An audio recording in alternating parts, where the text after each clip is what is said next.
Okay, hey everyone, hope this is working. Once it was clear that a lot of us were going to be locked away in our homes for a while, I thought it would be a good idea to start convincing people to upload some content, to share some things that they're working on. Brandon Fiedelston shared a nice short presentation on conditionals, and I thought I would add to the list of new content by presenting some work on rationality and defeat. Now, this is joint work with Julien Dutant. Julian's not here, but his ideas are here. So much of what I'm going to share with you today is in a forthcoming paper that we've written called Defeaters as Indicators of Ignorance. I've added, though, a few things in that I haven't run by Julian, so I'm sure that some of that will be wrong and wrong-headed, and he'll have to correct it later. But here we are. Okay, so what's this talk about? Well, this talk is about defeat and defeaters. So here's the idea. Often when we rationally believe something, now let's say things can change, and they can change in such a way that the status of our belief is downgraded. So the familiar examples are you walk into a room, you see a wall that looks red, and you believe that it's red. But then things change. So you discover that there's funny lighting conditions that make white things look red, for example. And so there's a kind of rationality downgrade. Although it was initially rational for you to believe the wall's red, maybe it's not rational anymore. Or you hear the sound, sounds as if rain is falling outside. The weather forecaster is saying it's supposed to rain today. But then you walk outside and it's a bright sunny day and the streets are wet. And that's, again, another kind of case where initially, given the evidence available to you at the time, maybe it was rational to believe that it's raining outside. Step outside into the sunlight, though, and things change. We can think of defeaters as the things that are going to be responsible for this downgrade in rational status. All right, so those are some of the familiar examples, and I'm sure you've come across similar kinds of things in the literature before. A couple, just one little disclaimer before we go on. So this talk is going to be about defeat, defeaters, and rationality, and we're talking here about the rationality of belief. But I just want to be clear that the kind of attitude I'm talking about here is binary belief. So we're talking about outright belief. I'm thinking of this as something that's necessary for propositional knowledge. I'm thinking of it as the sort of cognitive core of things like being happy that your friends have arrived, being sad that you won't see your friends, being relieved that the election isn't too far away, etc. So when I talk about belief, I mean, treat that as roughly like the state of being convinced. So we're talking here about the ways in which it could be rational to be convinced of something at one moment and then downgrade later, and so it's no longer rational. If you've looked at the literature on defeat, and I have to admit that I have only sort of looked at parts of it, feels like here's some of the things the literature has plenty of. It has plenty of examples. So there's the white walls with red lights, we have flyers, we have logic drugs, fake barns, unmarked clocks, salient practical stakes, all kinds of things. And so it's not short on entries for some long list of the various putative kind of defeaters that can exist. Among the kinds of things you'll find in literature: opposing, undercutting, reason defeating, collective, pragmatic identification, higher order, and negative self-appraisal defeaters. But what we thought is the literature is short on something else. It's short on accounts. We want some kind of explanation as to why the different kinds of toxins that we encounter are, in fact, rationally toxic. I'm going to divide the talk into three parts. So the first part will introduce some ideas from Pollock, because of course that's usually the first place you look if you're trying to understand defeat. We're going to identify some problems that we see in the way that Pollock approaches things. And so then we're going to look at a more ambitious account of defeat. Now, this is inspired by some work done separately by Matt Kotzen and Jake Chandler. And so we're just going to try to introduce some of the ideas that you find in their paper without getting into some of the technical details. Then what we're going to offer is an equally ambitious, but hopefully more adequate account of defeat. That's going to be part 3. Let's just start with Pollock, because this is going to be some background. When Pollock introduces defeat, and this is from his co-authored book with Cruz, called this P-defeat. If you've got something that's a reason for someone to believe something, R is going to be a defeater for this if, when you combine them, the combination is no longer a reason for them to believe that proposition. Now, it's central to the way that Pollock is thinking about defeat and defeaters that we think about things in terms of reasons to believe. So the notion of a reason to believe is going to be central to their account.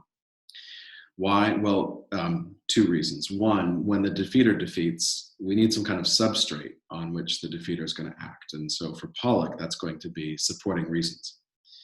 The idea here is going to be that we can start out with a rational belief. The belief is rational perhaps because it's supported by reasons, but it's the way in which the defeater acts on those reasons that's going to account for the downgrade in rational status.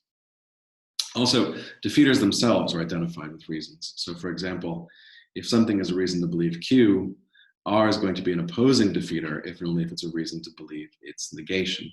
So for example, in one of the classic kinds of examples, you have lots of evidence for thinking that it's raining outside, say the way things sound, what you've been told. But then when you go outside and you stand in the sunshine, you acquire lots of evidence that it's not raining. So that would be evidence against the truth of your belief, and that would be an opposing defeater.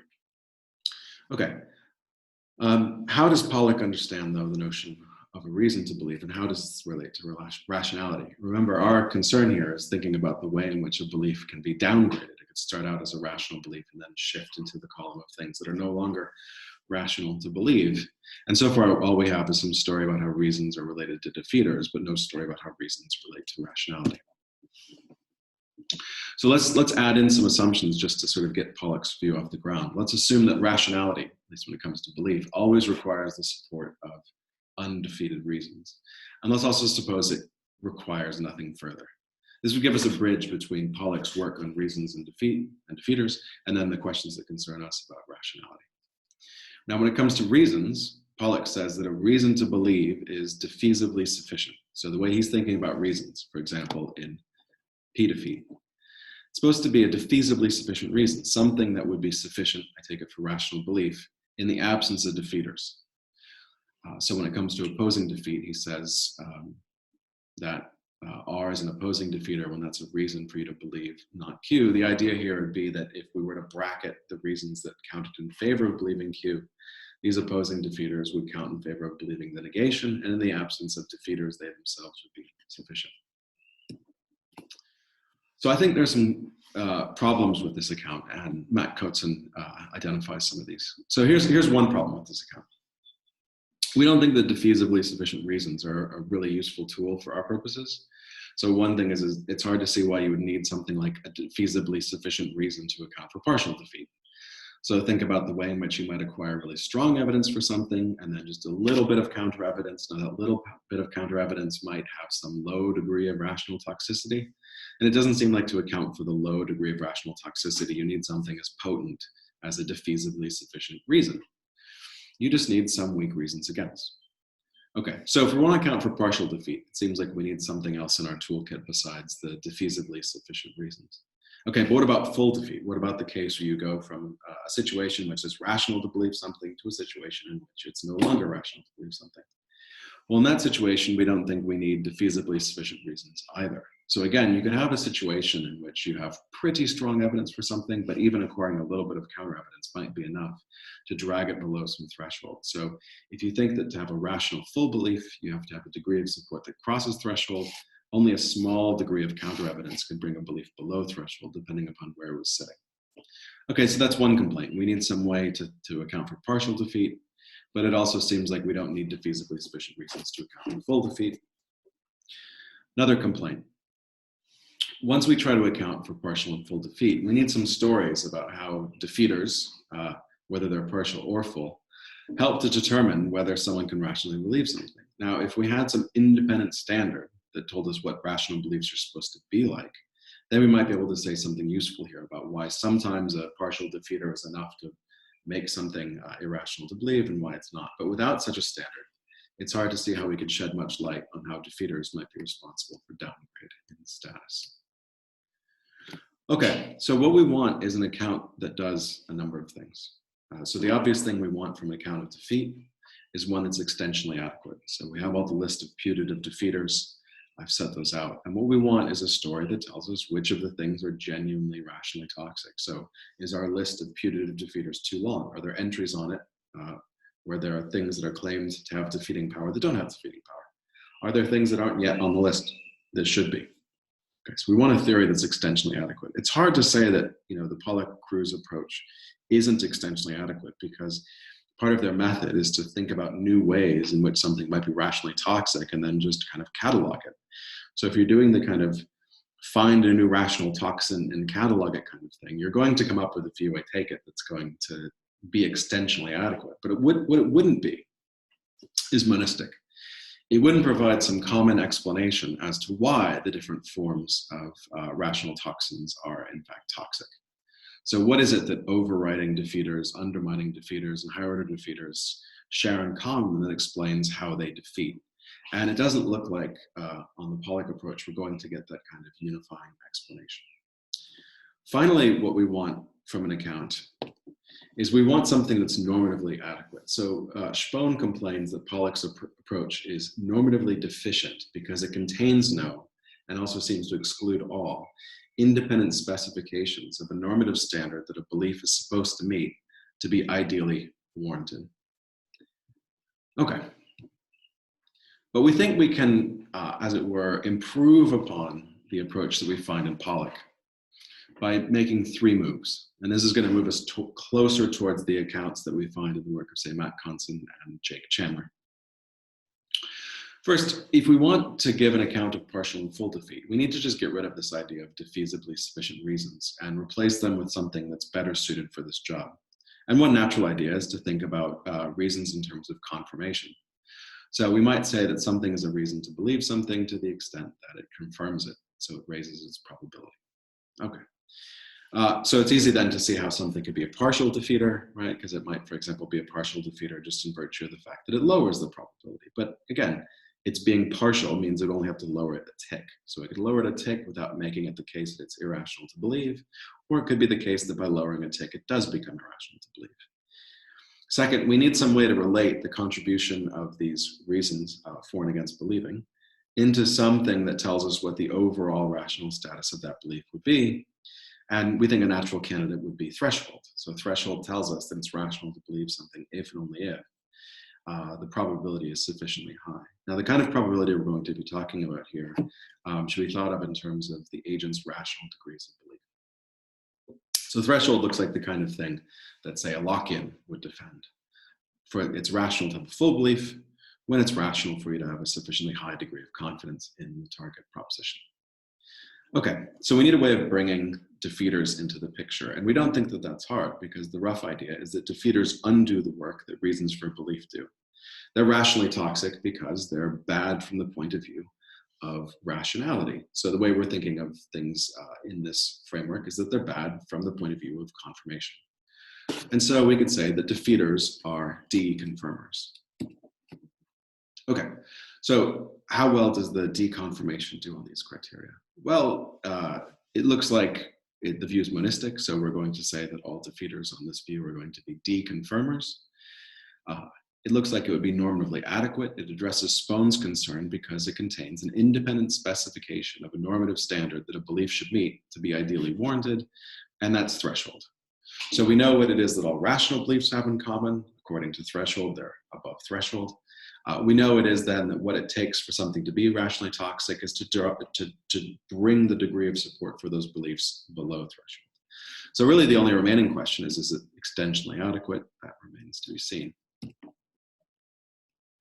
So one way to try to show that the deconfirmation account is normatively adequate is to try to show that this account of defeat can be just extracted from an independently motivated theory of what we ought to believe or what's rational to believe. So basically what we want is for the no defeater condition to be redundant. And we get that on threshold. So threshold will just say that it's rational to believe something if and only if the degree of support is sufficiently strong. Of course, we don't need to mention defeaters there because sufficient strength is going to be doing the work of characterizing rationality. But we know how it is that things go about defeating. Namely, they interfere with the things that have to be in place for the support to be sufficiently strong. Okay, are there good independent reasons to accept threshold? Well, we think there are some pretty good reasons to think threshold is a promising view of rationality. And so to the extent that we can just extract the deconfirmation theory of defeat from threshold, then that would suggest that the deconfirmation account has something going for it. So one argument that we find really promising for threshold is inspired by some work from Kevin Dorst and Kenny Eastwarn. And basically, the way we think of it is that if you have the kind of Veritist view, according to which the fundamental epistemic goods and bads are going to be accuracy and inaccuracy, truth or falsity, Taking that epistemic value theory and taking the norm that tells us that we have to believe in ways that will maximize expected epistemic value, that gives us threshold. So we do think that there's a kind of independent motivation for threshold that comes from what is pretty much the standard view about epistemic value in the current literature. There's another argument that you could give for threshold, and we don't know anyone who gives this argument, but by all means, if you want to make this argument your own, please do.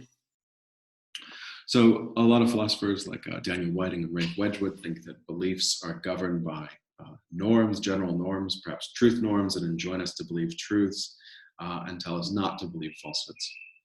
Now, again, you might think, well, what those do is they tell us when a belief is objectively suitable or what we objectively ought to believe or something like that, and that's not really going to directly determine what's rational to believe. But we might think that what's rational to believe is going to be a function of which, whether believing, disbelieving, or suspending is going to minimize expected objective wrongfulness. So we can characterize objective wrongfulness in terms of violating various truth norms, failing to believe what's true, believing what's false. And then if you have this attitude, which is that rationality is something like believing in ways you subjectively ought to, and the way we subjectively ought to believe is to minimize expected objective wrongfulness, that also gives us an argument for threshold. It frees us from a commitment to any particular value theory, but it's a new route to the same conclusion. Now, if you think these kinds of arguments are convincing, they also speak to this question of extensional adequacy. I mean, we have independent arguments for threshold. So if they really are convincing and show that a belief is rationally held if and only if the support is sufficiently strong, it's really hard to see how there could be any interesting difference between that which diminishes or detracts from the support a belief receives and a defeater. Okay. So the deconfirmation account seems to handle some things really well, like opposing and undercutting defeat. It's easy to characterize this in terms of deconfirmation, in terms of the way in which new evidence can counteract or impede confirming evidence by being evidence against or just undercutting the evidence for.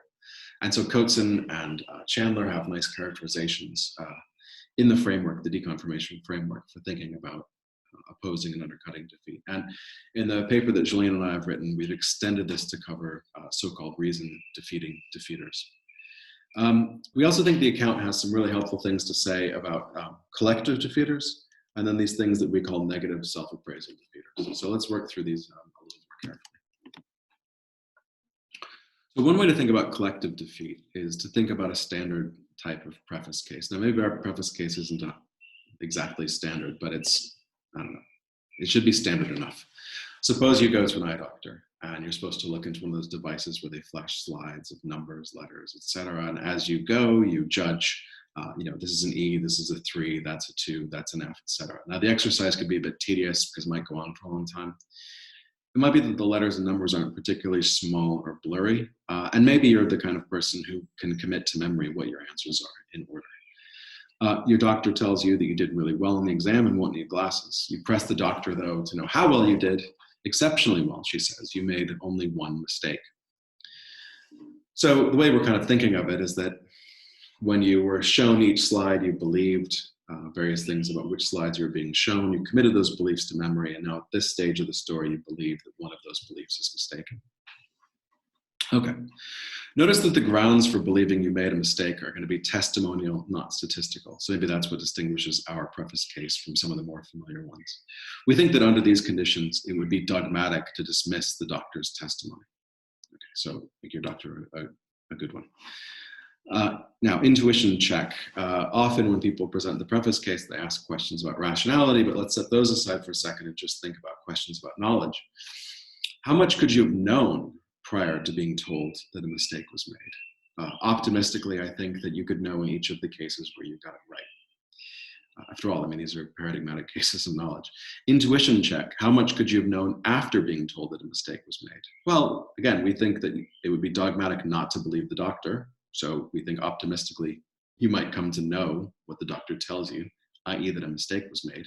But we also think you can continue to retain the knowledge you had earlier. So the idea here is that we think that if you had n beliefs, n minus 1 beliefs about what was on the slides, and the nth belief being what the doctor tells you, then we think in this case you could have n beliefs, n minus 1 of which would constitute knowledge. Okay, so that's our optimistic assessment of how things could turn out. All right, so 2 more intuition checks. What's rational for you to believe about the letters, numbers in this case? Well, our view is that you could have had a rational belief in each case. Again, we chose this kind of eye exam case because each particular judgment looks like a paradigmatic case of rational belief. Intuition check, what about after the testimony? Well, again, we think that if you continue to retain each of the original beliefs and then you believe what the doctor says, you could rationally believe in each of those cases and also rationally believe what the doctor says. So you could have n minus 1 pieces of knowledge, let's say, but n rational beliefs. There's different ways, though, of approaching the preface type cases. So let's think about some of the different ways that we could approach them. Your treatment might be what we're going to call smooth or spotty. So they're going to be smooth if you roughly take all of the kind of subjectively, perspectively similar cases and treat them the same. So, for example, if you think,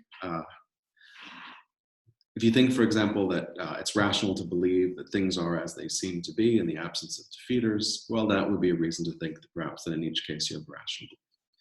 A view would be spotty, however, if it said that, you know, there were winners and losers here, so that out of the perceptual beliefs that you formed, only some subset of those would be rational. Now, that's the smooth spotty thing, and we think that the best views are going to treat all the cases similarly. Another distinction, though, is you can have views that are generous or stingy in terms of how many rational beliefs it says you can have in these preface type cases. So the generous view might say that all of your beliefs in the preface type case might be rational. The stingy views might say that fewer of those beliefs would be rational. Finally, you know, some views might be dogmatic. They might say that whereas the perceptual beliefs that you form about the tiles could be rational, the testimonial belief you get from the doctor wouldn't be. But we think that that dogmatism, where you don't defer to someone who might well be a superior, is hard to defend.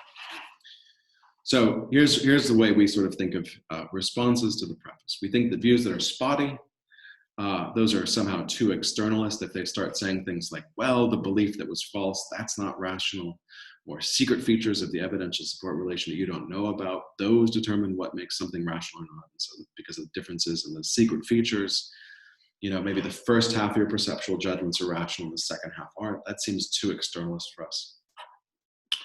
We think that views that are stingy are too skeptical. So learning, for example, that one mistake was made on an eye exam or a logic exam or any of these kinds of things often would be neutral or good news. You might have made fewer mistakes than you could have reasonably expected, and that's a weird way to then acquire a defeater that would destroy the rational status of all of your beliefs. Okay, so what we want is a non-dogmatic view that's not too externalist and not too skeptical. Now here's what Pollack says about collective defeaters. Pollack says that in these collective defeater cases, the support that's provided by each of the prima facie reasons could be destroyed if you acquire the wrong kind of defeating evidence. So this is similar to something that Sharon Ryan says when she defends her avoid falsity principle. Now, we think it's a virtue of the deconfirmation account that explains why collective defeaters don't have this rational force.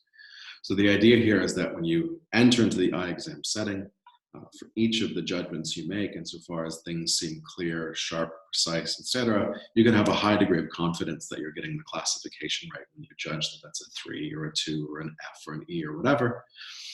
And since those are all above threshold, learning that one mistake was made is not going to plausibly drag those below threshold as long as the number of judgments is large enough. So we think the deconfirmation account does a nice job explaining why some of the things that people say in the literature about the power of collective defeaters are mistaken. Okay, one last case. What about negative self-appraisal defeaters? Now, negative self-appraisal defeaters are similar in some ways to high order defeat, but they're a little bit different. So we're thinking of them as cases in which you get information about whether a belief, whether it's one you hold or one you might hold, wouldn't attain a certain kind of status. So couldn't be rationally held, couldn't be known, couldn't be supported by the evidence, etc. So paradigmatic cases might be more in absurdities like dogs bark, but I don't know if they do, or I'll apologize to God one day for my atheism. You can think of the preface case actually as a case in which we get this kind of negative self-appraisal phenomenon. So in the preface case, the evidence that you believe a falsehood is evidence that one of your beliefs doesn't constitute knowledge.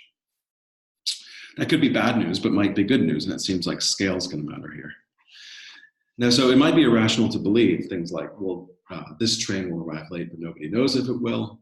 But it might be irrational not to believe, say, each of the entries in the large work of nonfiction, and also to believe that one of the entries is one you don't know to be true.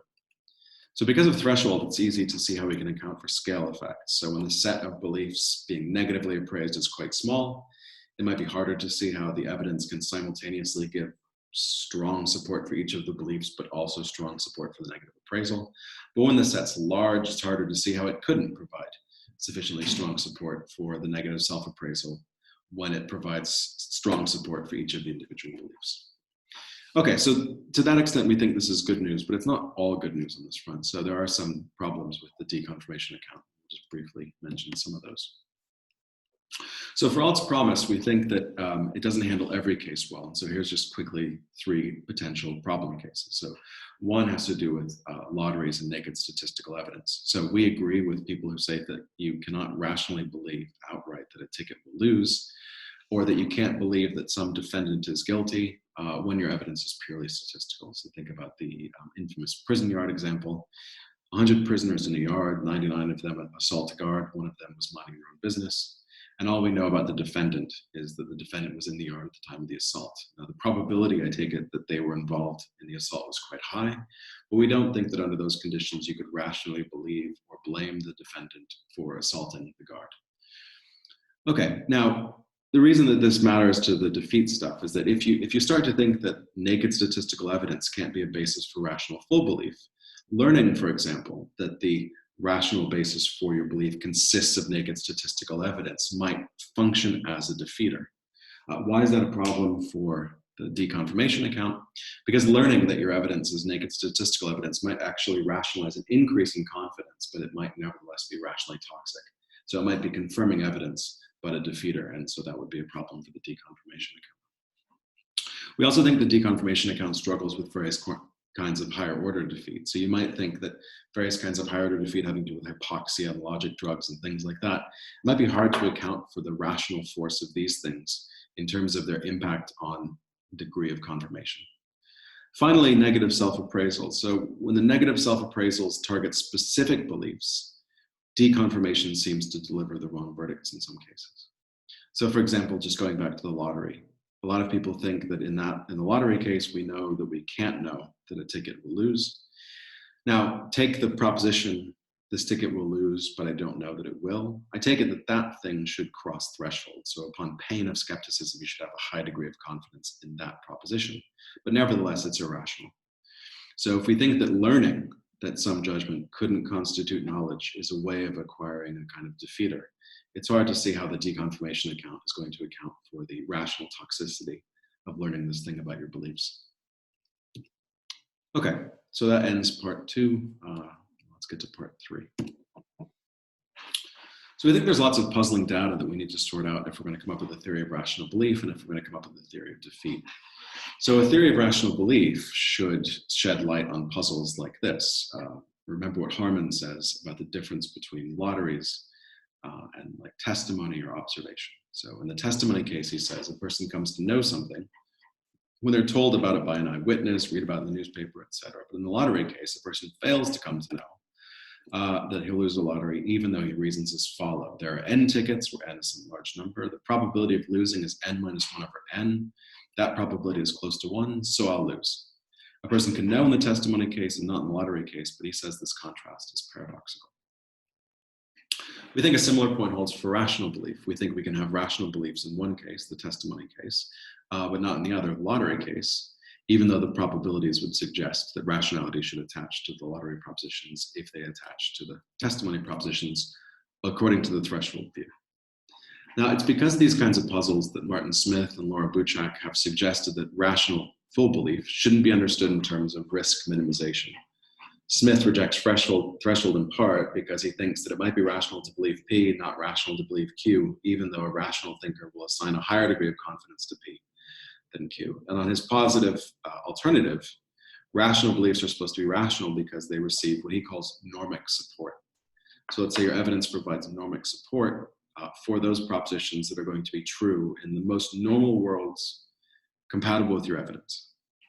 The way that we would apply this then to the lottery case, the idea is that we wouldn't think that a situation was abnormal if we were wrong about a lottery proposition. So if you thought you were going to lose, but you discovered that you won, great news, but that doesn't seem to show that the situation was abnormal. Whereas when a testimonial or perceptual belief turns out to be mistaken, that's an indication that the situation is abnormal. Now, all credit to the normic support view. It handles the lottery really well and provides an elegant solution to one puzzle, but we don't think that it handles other cases well. So for example, the collective defeat case, there's no normal world in which everything written into your work of nonfiction is correct if your work of nonfiction also contains a preface statement attesting to its imperfection. And so if you have this normic support view, it looks like you face some of the concerns we've already raised. Is it going to be too dogmatic because you ignore the testimony that an error was made? Is it going to be too externalist, maintaining consistency by picking winners and losers from the point of view of rationality on grounds that are not discernible to the subject? Or too skeptical, insofar as it says that insofar as you ought to believe that a mistake was made if you believe the other things, insofar as we have to treat all the cases the same, none of those beliefs are rational. So again, we think those three options, being dogmatic, being too externalist, or being too skeptical, none of those are appealing. And so we think that the normic support view gets the lottery right, but we think it gets the preface wrong.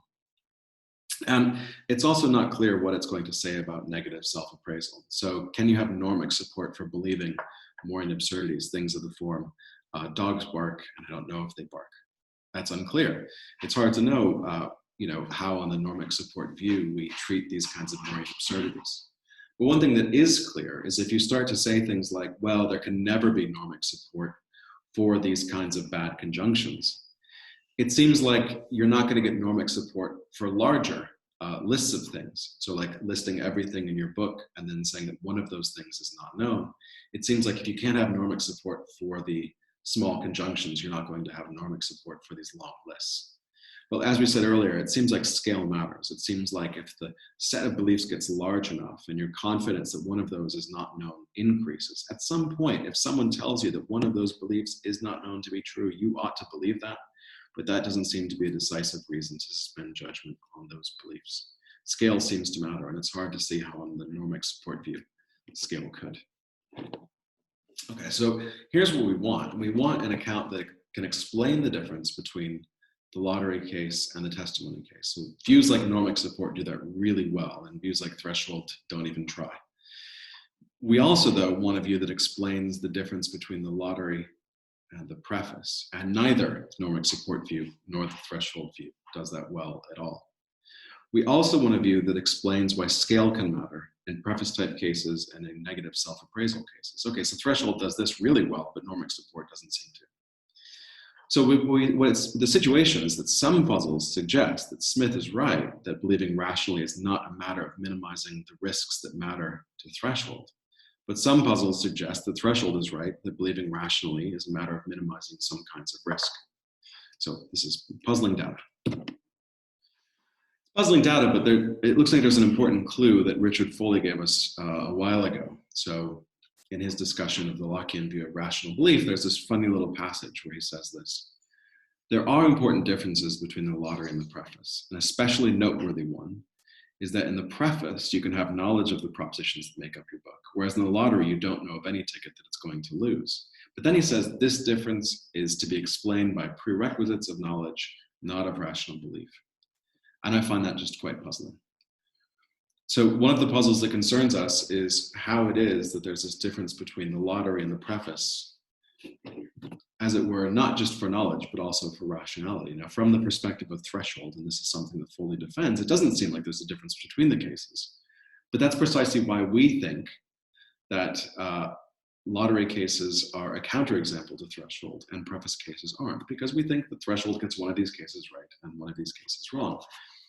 The question is, why doesn't he think that the prospect of knowing matters to rationality? Now, we think that maybe he was just in the grips of a theory, one that says that prospective knowability has no interesting connection to ex ante rationality. Okay, but here's a hypothesis. The risks do matter to rationality. Threshold's right about that. But the risk that we should be concerned with minimizing isn't the risk of error, but the risk of believing what we don't know.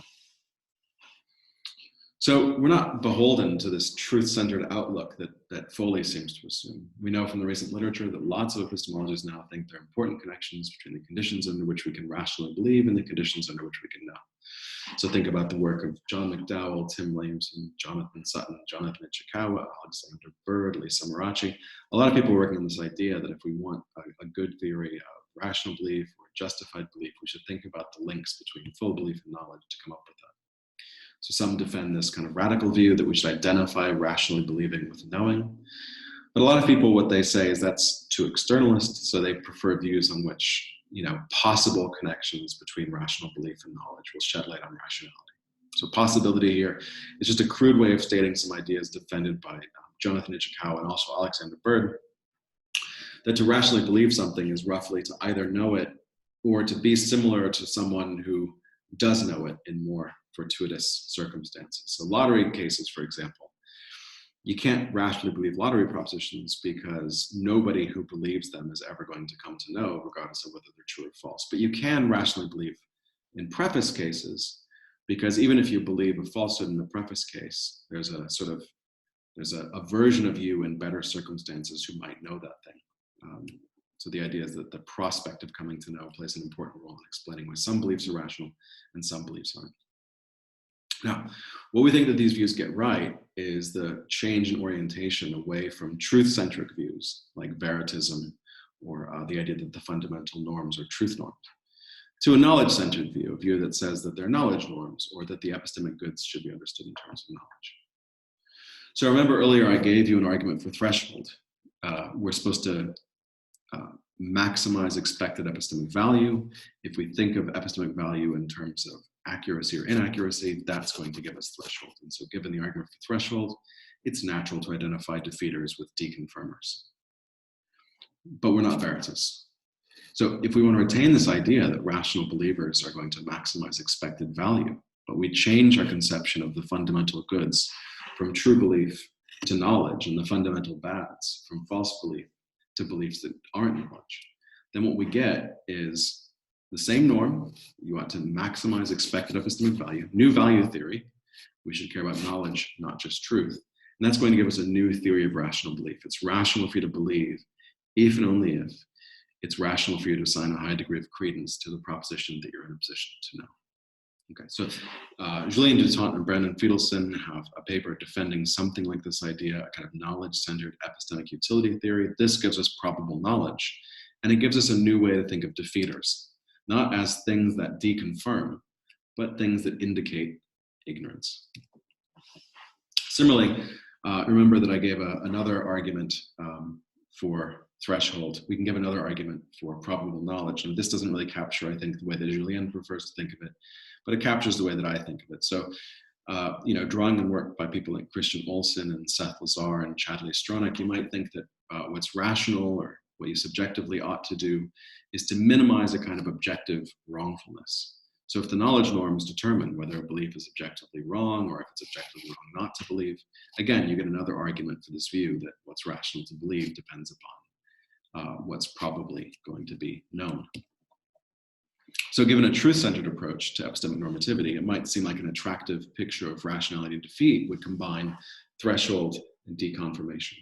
And we're just suggesting as a slight alternative, probable knowledge to replace threshold, an indication of ignorance to replace deconfirmation.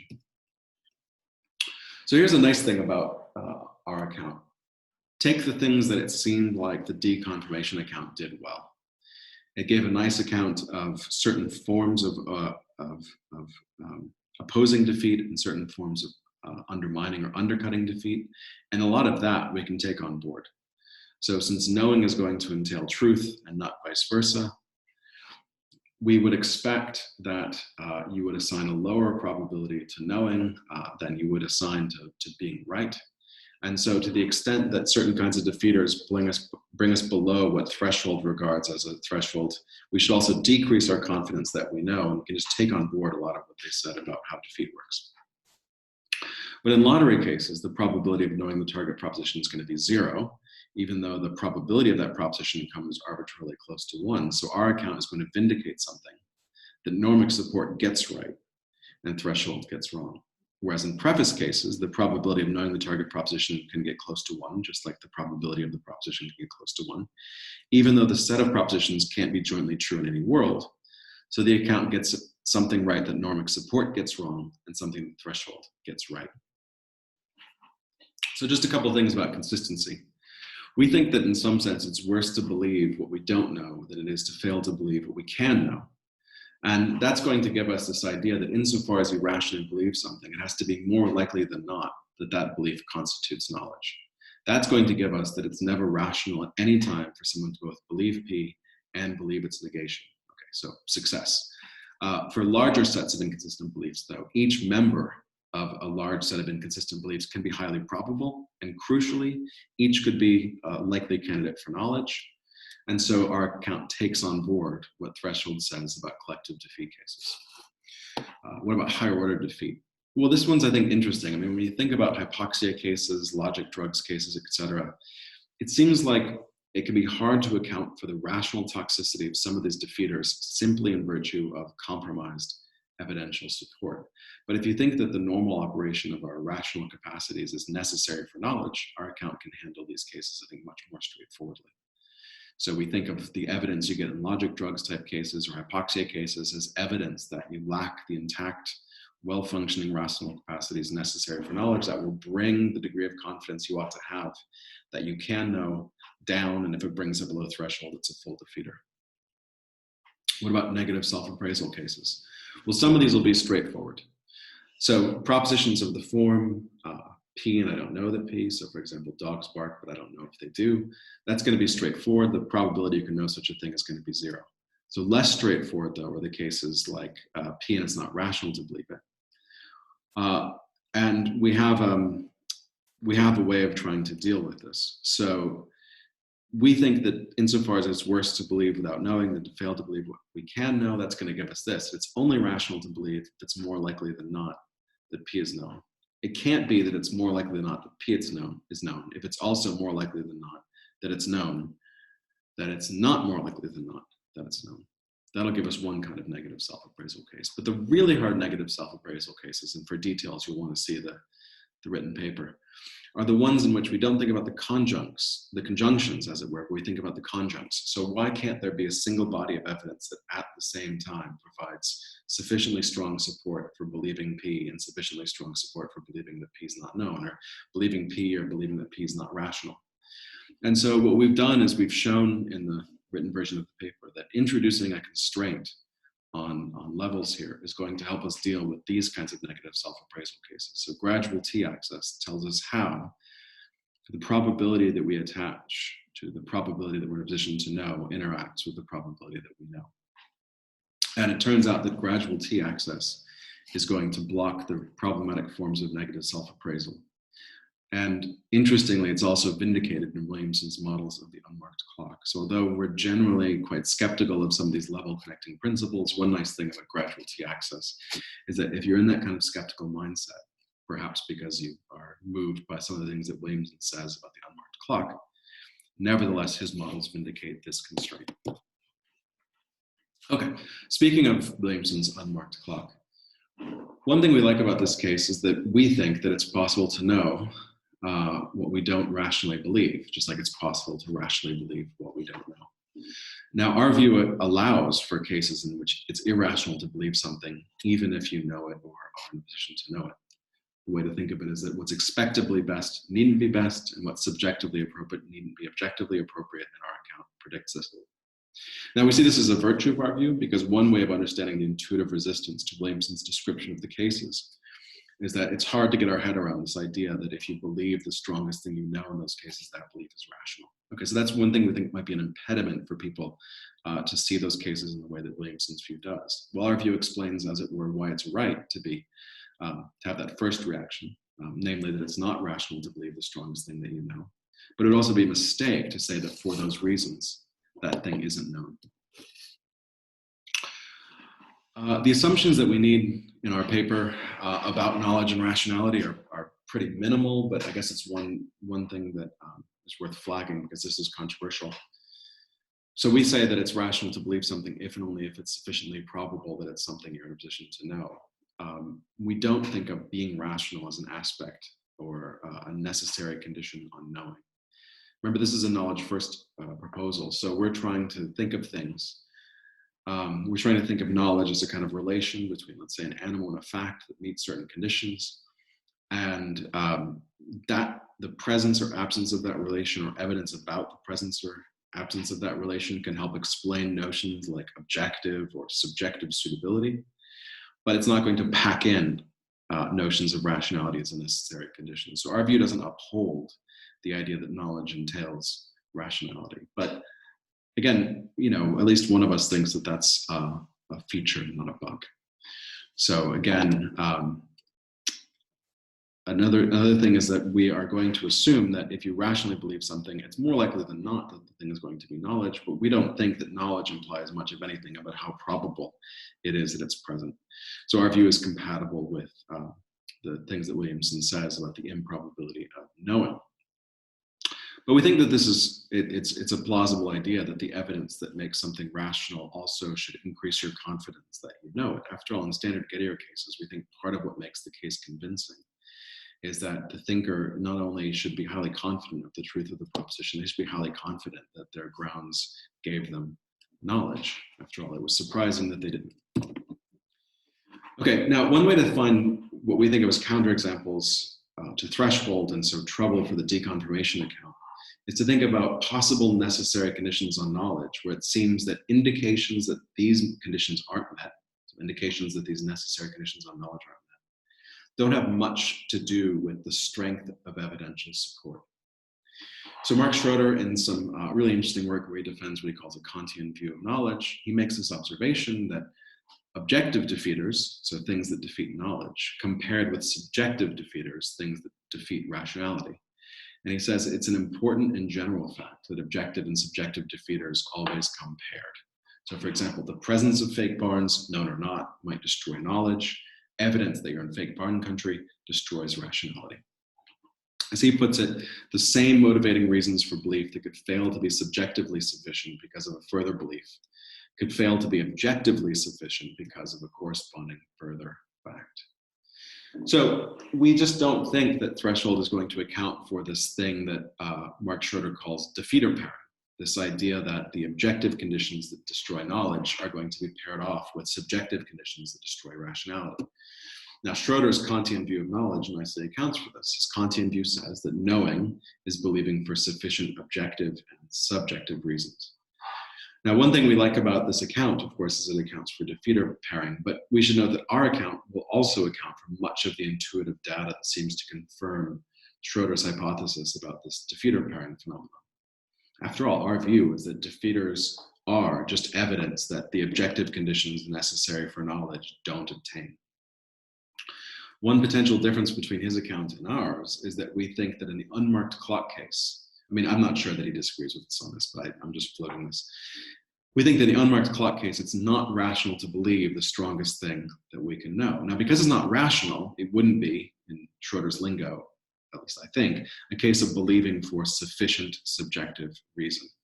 Now, for that reason, you might worry that the Kantian view either denies us too much knowledge or encourages us to believe things that would be nearly certain not to be knowledge. But again, we think that rational believers will be sensitive to the risk of believing without knowing. So they should suspend judgment if they're rational, even if they can come to know. So maybe the unmarked clock case is a potential choice point between, say, Schroeder's view of defeat and rationality and our view of defeat and rationality. Another potential difference between his account and ours is that our account is neutral on two theoretical possibilities that I didn't run this by Julien, so I can't speak for us, but just speaking for myself, that I think we should take seriously. So one theoretical possibility is that we can acquire knowledge from falsehood. Another possibility is you can have what you would call evidentially ungrounded knowledge. So Anscombe, for example, thinks that we can know things without basing our beliefs on evidence or clues. Now, it looks like if you believe in, say, knowledge from falsehood, that would be a failure to believe for sufficient objective reason. And if you believe in knowledge without evidence, that would be a failure to believe without sufficient subjective reason.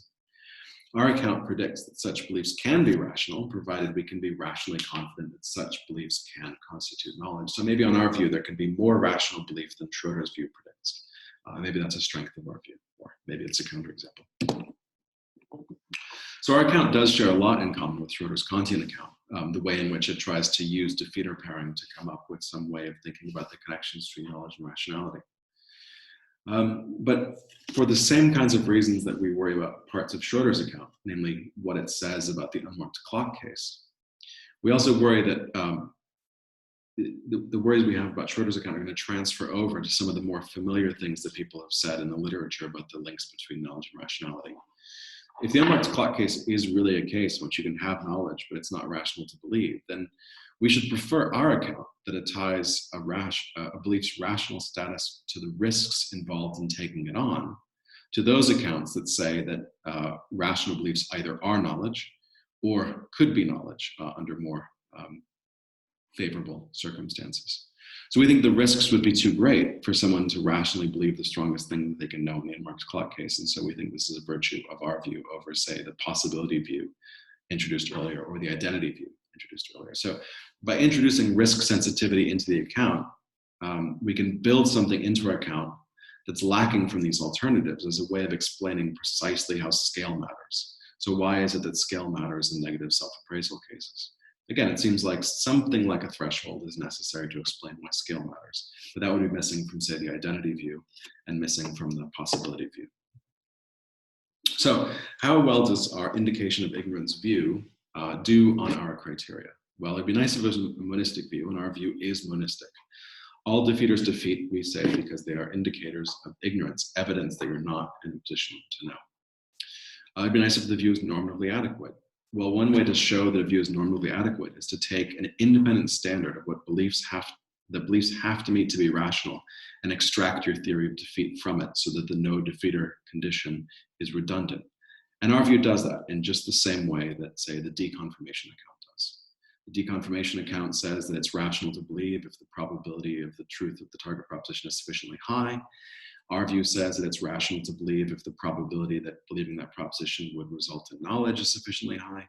So on both views, we have this single independent specification of what rationality is, and we can extract the theory of defeat, but the no defeat condition is redundant. Okay, finally, it should be extensionally adequate. Now, we haven't seen any cases where our intuitions about rationality don't pattern with intuitions about how confident we ought to be in whether we can know. And we only need slight modifications to two arguments for threshold to vindicate our account. So trading in Gnosticism for Veritism, swapping knowledge norms for truth norms, those give us arguments for the extensional adequacy of our views. So in the absence of any apparent counterexamples and in the presence of strong theoretical motivations, I think that our theory of rational belief is correct, and I think our theory of defeat is correct. It's the only view we know of that meets these criteria. Thanks, that's it.